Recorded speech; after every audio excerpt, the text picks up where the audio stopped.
Italian লেখিকা Oriana ফালাচ্চির Letter to a Child Never Born ১৯৭৫ সালে প্রকাশের পর খুব দ্রুত ইংরেজিতে বিভিন্ন ভাষায় অনূদিত হয় এবং বিস্ময়কর সাফল্যের সঙ্গে ৩০টির মতো দেশে ছড়িয়ে পড়ে।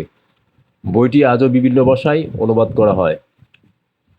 বইটি শুরু হয়েছে গর্ভস্থ ভ্রূণের সঙ্গে একজন নারীর কথা বলার মধ্য দিয়ে। এই নারী অবিবাহিত অবস্থায় অন্তঃসত্ত্বা হয়। এখন শিশুটিকে সে জন্ম দেবে কিনা অথবা গর্ভপাত করবে এই বিষয়ে সে কোনো সিদ্ধান্ত নিতে পারে না। সে মনে করে নিজের শরীরে আরেকটি প্রাণকে ধারণ করা কঠিন এক দায়িত্ব। গর্ভধারণ করার অর্থ হলো একটি জীবন সম্পর্কে সিদ্ধান্ত নেয়া, সেই সঙ্গে নিজের স্বাধীনতা, পছন্দ অপছন্দকে বিসর্জন দেয়া। যেই সিদ্ধান্তই নিক সে কীভাবে জানবে শিশুটি এতে সম্মত ছিল কিনা? সে কি আদৌ পৃথিবীতে আসতে চেয়েছিল নাকি সিদ্ধান্তটা তার উপর চাপিয়ে দেওয়া হয়েছিল? শিশুটিকে সমাজ কিভাবে গ্রহণ করবে? আর এই পৃথিবী কি শিশুটির বাসযোগ্য হবে?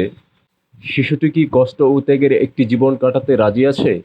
এই একক কথোপকথনের সঙ্গে উঠে আসে সমাজ ব্যবস্থা, সংস্কৃতি, ধর্ম, রীতিনীতি, প্রচলিত বিভিন্ন বিষয়।